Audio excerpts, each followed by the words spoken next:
Hoje vamos dar início à segunda parte do estudo que demos início ontem, que tem como título Crendo na ressurreição do corpo e na vida eterna. Vamos lá hoje, espero que o Senhor Jesus possa me usar mais uma vez para falar com cada um de vocês e que a vida de todos aqueles que assistirem essa live e depois na rede social venha a ser abençoada e que Deus venha falar com cada um de vocês. O tópico 2 dessa lição vai dizer a natureza da ressurreição do corpo. O 2.1 vai falar incorruptível. É natural que após a exposição da doutrina da ressurreição do corpo se faça a seguinte pergunta: como ressuscitarão os mortos? E com que corpo virão? 1 Coríntios 15:35. De sorte que o apóstolo Paulo responde: o que tu semeias não é vivificado, se primeiro não morrer. Usando o exemplo do campo, o apóstolo ensina que a ressurreição do corpo se dará numa transformação total dele, semelhante à que ocorreu com o corpo de Jesus Cristo. Lucas 24, 36, 49. Segundo as Escrituras, carne e sangue não herdarão o reino de Deus. Isto é, um corpo terreno e comum. Pelo contrário, o corpo corruptível dará lugar a um corpo incorruptível, o perfeito. Amém? O que Paulo está querendo dizer aqui? Porque a pergunta é, como vai ser o nosso corpo depois da ressurreição? Daqueles que morreram e vão ser ressuscitados primeiro, e daqueles que não morreram e ficaram para ser levado, o nosso corpo vai ser diferente. Não vai ser mais esse corpo pecaminoso, esse corpo que nos leva para o pecado. Quando Paulo diz que é necessário morrer para depois viver, e ele compara ao campo, ao plantio, porque muitas das vezes para a semente, muitas das vezes não, para a semente poder brotar, ela tem que morrer primeiro. Então, quando ela morre, é quando ela abre e sai a planta de dentro dela e começa a nascer. E aí aquela semente, ela já não é mais semente, ela se transforma numa planta. Então ela tem um corpo novo. É que nem a borboleta. A borboleta nós vemos muitas a lagarta.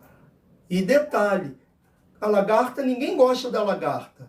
Por quê? Porque ela nos traz ferimento, ela nos machuca, mas todo mundo ama a borboleta. Mas para ter borboleta, não podemos matar a lagarta, não podemos fazer mal à lagarta. Devemos deixar que ela venha criar um casulo para entrar e para depois ela se transformar em borboleta. Ela vai morrer por si só, ela vai se matar ali dentro do casulo. Dentro daquele casulo ela vai entrar ali e vai ter uma transformação. E ela vai voar. Quando ela é só uma lagarta, ela não voa.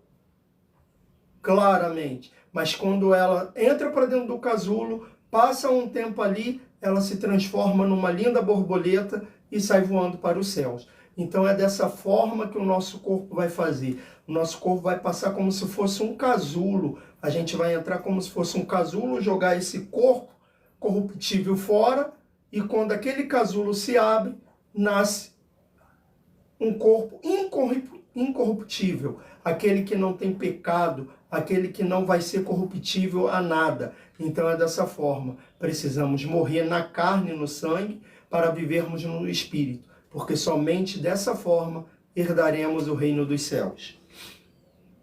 O 2.2 vai falar um exemplo adequado. O teólogo pentecostal Maier dá-nos um exemplo que auxilia a entender o que o apóstolo Paulo ensinou à igreja de Corinto. Ele fala de um príncipe chamado Pedro, o Grande, na Rússia. Quando Pedro trabalhava como mecânico na Holanda, com o objetivo de aprender a arte da construção naval, ele usava roupas simples e humildes, de mecânico, que não era adequado para serem usadas no palácio russo.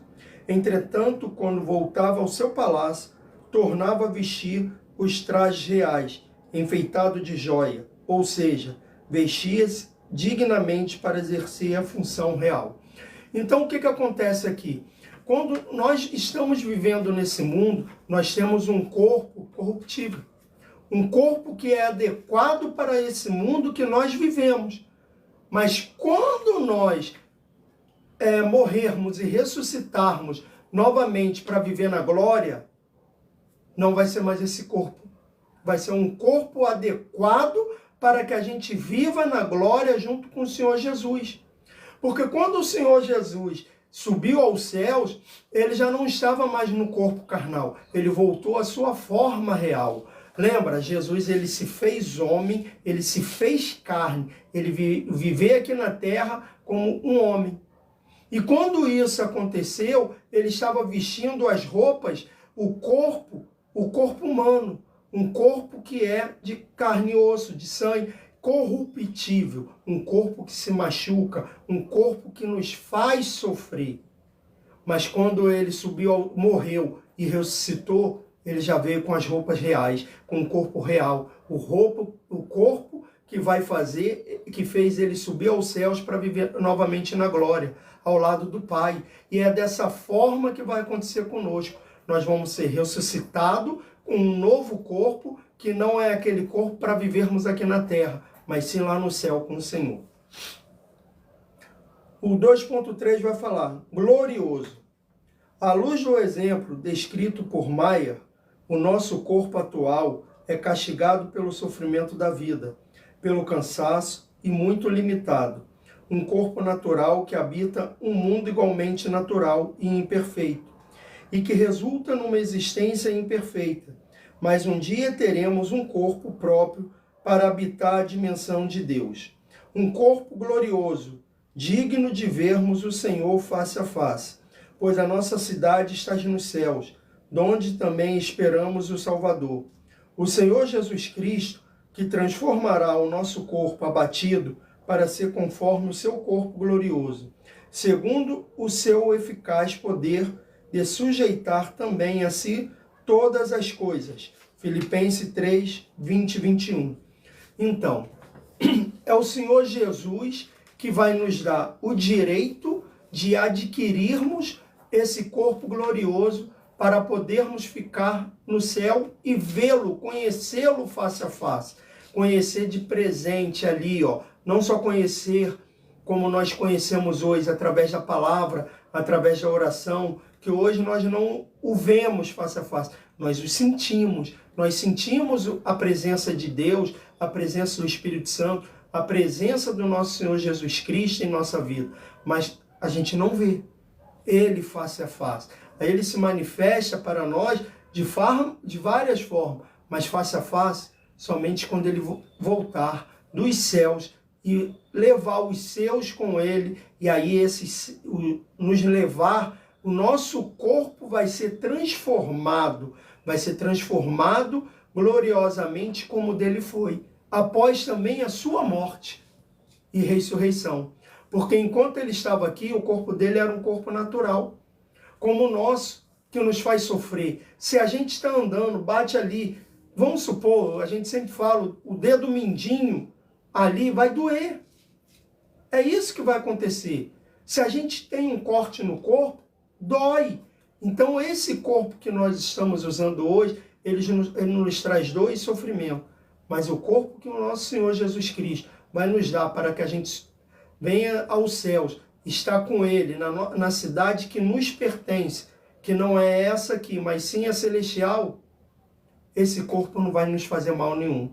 Pelo contrário, ele só vai nos fazer bem. Amém? Quero agradecer a todos vocês que estiveram aqui hoje, nessa aula, e dizer que amanhã estamos aqui novamente junto. E obrigado a todos vocês que assistiram a live e que Deus abençoe a vida de cada um de vocês. Até amanhã.